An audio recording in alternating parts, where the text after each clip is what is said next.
Line up yang akan disajikan oleh Patrick Kluivert bagi pasukan Garuda. Walaupun timnya tidak tampil dalam kondisi optimal. Dan pemirsa, kick-off persaingan babak pertama sudah berlangsung dari King Abdullah Sports City Hall di Jeddah.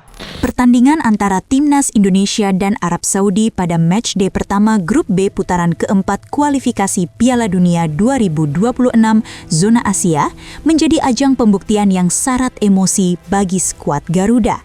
Bermain di Stadion King Abdullah, Kamis 9 Oktober dini hari tadi, waktu Indonesia Barat, Indonesia tampil dengan semangat tinggi, membawa harapan besar dari jutaan pendukung di tanah air. Namun harapan itu berakhir pahit ketika peluit panjang berbunyi. Indonesia harus mengakui keunggulan Arab Saudi dengan skor 2-3. Meski secara skor terlihat tipis, kekalahan ini menyisakan banyak tanda tanya besar. Di mana letak kesalahan?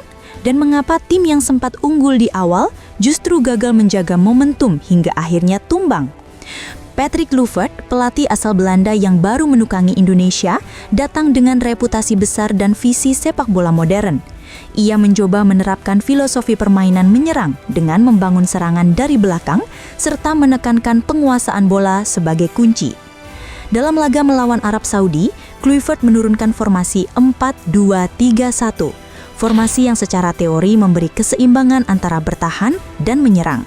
Mark Klok dan Joy Pelupessy menjadi jangkar di lini tengah, sementara di depan, Ragnar Oratmanguwen dipercaya sebagai striker tunggal.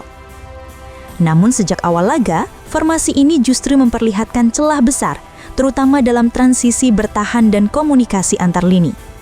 Indonesia sempat membuat kejutan pada menit ke-11 lewat penalti yang dikonversi dengan sempurna oleh Kevin Dix. Serangan cepat di sisi kanan memaksa pemain belakang Arab Saudi melakukan handball dan wasit menunjuk titik putih. Skor 1-0 membuat publik tanah air bergemuruh, bahkan muncul keyakinan bahwa Garuda mampu menciptakan kejutan besar. Namun harapan itu berakhir pahit ketika peluit panjang berbunyi. Indonesia harus mengakui keunggulan Arab Saudi dengan skor 2-3. Meski secara skor terlihat tipis, kekalahan ini menyisakan banyak tanda tanya besar. Di mana letak kesalahan dan mengapa tim yang sempat unggul di awal justru gagal menjaga momentum hingga akhirnya tumbang. Namun sejak awal laga, formasi ini justru memperlihatkan celah besar, terutama dalam transisi bertahan dan komunikasi antar lini. Indonesia sempat membuat kejutan pada menit ke-11 lewat penalti yang dikonversi dengan sempurna oleh Kevin Dix. Serangan cepat di sisi kanan memaksa pemain belakang Arab Saudi melakukan handball dan wasit menunjuk titik putih. Skor 1-0 membuat publik tanah air bergemuruh, namun harapan itu tak bertahan lama. 6 menit kemudian, Saleh Ado Al-Shamad mencetak gol spektakuler dari luar kotak penalti. Dari situ terlihat jelas bahwa pertahanan Indonesia terlalu mudah memberikan ruang tembak, dan gelandang bertahan gagal menutup pergerakan lawan. Kesalahan mendasar ini menjadi gambaran masalah taktis yang selama ini kerap menghantui tim nasional. Jarak antar lini yang terlalu renggang dan kemampuan membaca permainan yang lemah.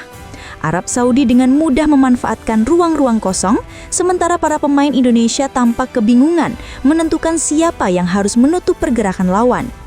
Kelemahan semakin terlihat ketika pada menit ke-31, Arab Saudi mendapat penalti setelah Yakob Sayuri menarik baju Firas Al-Buraikan. VAR mengkonfirmasi pelanggaran tersebut dan Al-Buraikan sendiri sukses menaklukkan Martin Paes. Dari 2 gol yang tercipta di babak pertama, keduanya muncul akibat kesalahan individu dan lemahnya koordinasi pertahanan. Disinilah kritik mulai muncul terhadap Kluivert. Apakah formasi yang ia terapkan benar-benar sesuai dengan karakter pemain Indonesia? Kluivert tampak memaksakan gaya bermain Eropa pada tim yang secara kualitas dan pengalaman belum siap sepenuhnya. Para pemain Liga 1, meski memiliki semangat tinggi, belum terbiasa bermain dalam intensitas tinggi selama 90 menit penuh.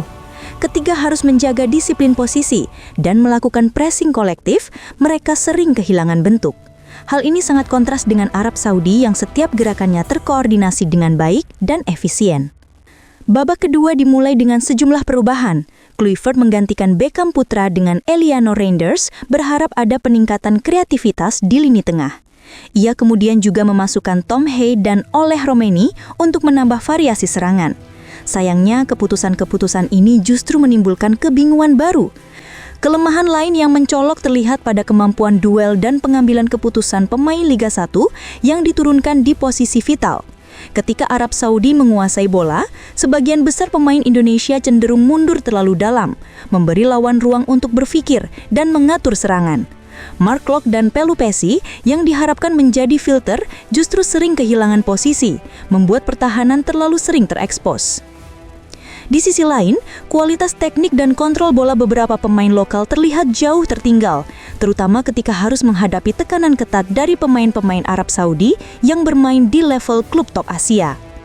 Pada menit ke-62, Firas Alburaikan kembali menghukum Indonesia dengan gol keduanya setelah memanfaatkan bola muntah hasil sepakan Musab Al-Juair. Gol ini menjadi simbol bahwa pertahanan Indonesia rapuh dalam mengantisipasi situasi kedua, hal yang seharusnya menjadi perhatian utama dalam latihan. Lagi-lagi, tidak ada komunikasi yang jelas antara bek tengah dan kiper sehingga bola liar dibiarkan tanpa antisipasi. Kluivert tampak frustasi di pinggir lapangan, namun keputusannya untuk tetap mempertahankan pola 4-2-3-1 menunjukkan keteguhan yang justru menjadi bumerang. Ketika tim tertinggal 2 gol, ia tidak berani mengubah sistem menjadi lebih menyerang. Namun keengganan untuk beradaptasi ini justru membuat permainan menjadi monoton dan mudah dibaca. Kritik paling tajam datang dari pengamat sepak bola nasional yang menyoroti pilihan komposisi pemain. Beberapa pemain yang tampil kurang bugar tetap dipaksakan bermain sejak awal. Selain kesalahan strategi, pertandingan ini juga menyingkap realitas pahit. Kualitas pemain Liga 1 Indonesia masih jauh di bawah standar kompetisi Asia elit. Saat berhadapan dengan pressing cepat, banyak pemain kehilangan bola hanya dalam 2 atau 3 sentuhan.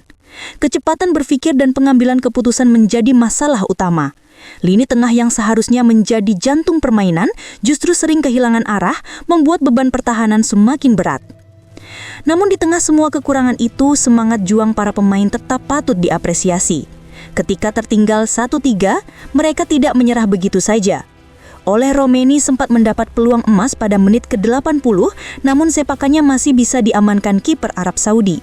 Dan pada menit ke-87, Indonesia kembali mendapat penalti setelah Nawaf Buiwashal melakukan handball. Kevin Dix dengan ketenangan luar biasa kembali mengeksekusi bola dengan sempurna, memperkecil skor menjadi 2-3.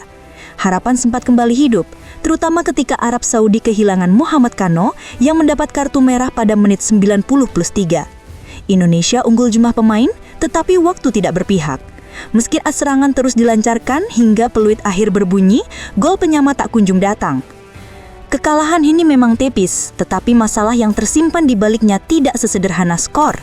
Secara mental, para pemain sudah menunjukkan keberanian dan determinasi tinggi, tetapi dari segi strategi dan struktur permainan, banyak hal yang harus dibenahi.